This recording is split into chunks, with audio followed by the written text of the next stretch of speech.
Hi, my name is Poonam Sharma. I'm working as a senior regional manager at ECU.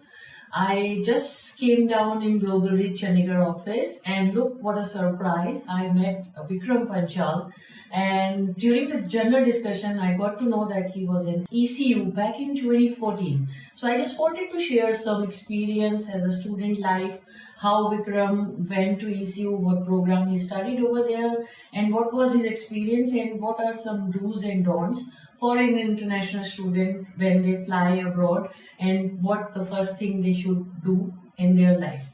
So let's start with Vikram. Hi Vikram, how are you? Hello, ma'am. I'm good. Thank you. Yeah, so you told me that you started your studies career in 2014. Yes, ma'am. Planned my overseas journey in 2014, and yes, like ma'am told, I was an ECU in Perth.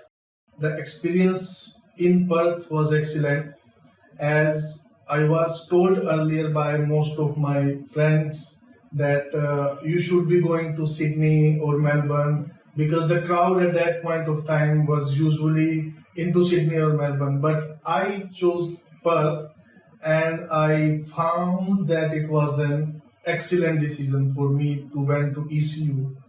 I was there to study project management, Masters of Project Management. Well, as an international student, I was having certain doubts in my mind that how things will go, what should I do, what should I don't do. So, my dear friends, first and foremost thing I want to say, Perth is an excellent destination for international students. ECU as a university was very cooperative and very helpful for the students. I remember the day, I believe it was our orientation, and we were escorted by a couple of students to get our ID cards ready. They took us to the labs, they showed us the place where the classes will be, and it was like home at very first day.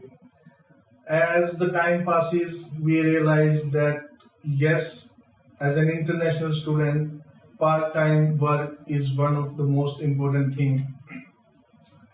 I was lucky enough that I got a part-time job within 15 days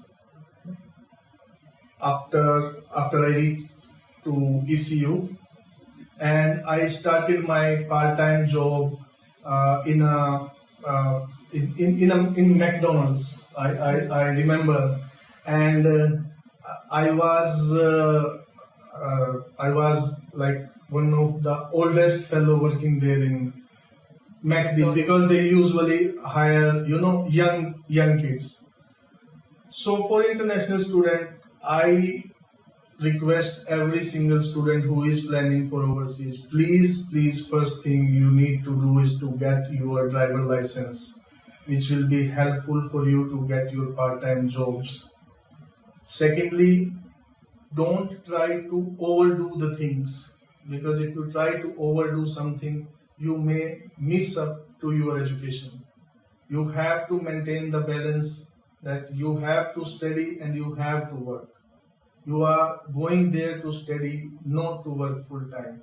And yes, you will get an opportunity to work full time when it is the break time. After examination, you will definitely be getting the work rights where you can work full time. And ma'am, again, like I remember, it was kind of dream now, but yes, I went to Sydney as well, I went to Melbourne as well, I went to various places in Australia, but my heart remains in Perth, because it was the most untouched, beautiful place in Australia. Oh, that was great. So it's like, self-learning is focused over there so that you can learn. Okay, Vikram, so you told me that you got a part-time job within 15 days when you arrived in Perth. So what was your first job, and what is your experience into that first job? If you can share it. Yes, ma'am, that's a very interesting question. And yes, I was one of the lucky student who got job in like first 15 days. But the experience was completely different. I got a call from the employer and I went for an interview. I was dressed formally with white shirt and black pant. And when I reaches there, I find that the employer doesn't find it the way it was supposed to be. So what I observed, there was a no dress pattern or no dress code or something. I remember it was my first job and it was in a car station. And yes, after working for 10 hours, I earned $140 on first day. So it was unbelievable. Yes, it was good. Thank you, Vikram. I just wanted to, tell some students, like, is there any difference between the education system of India and Australia? Uh, yes, ma'am. Thank you for asking this question. Yes, it was completely a different experience. In India, we are supposed to write an examination, and there is certain pattern of questions that we need to answer in our examination. But I remember the incident where my lecturer was teaching us about construction project management, and the topic was Perth Arena. So during that time, she asked and she gave assignment that if you guys have to build Perth Arena, what and how you will be doing it, what cost you want to involve in, and how it will be. So it was from nowhere, like it was not from any syllabus. So it was completely different. Okay.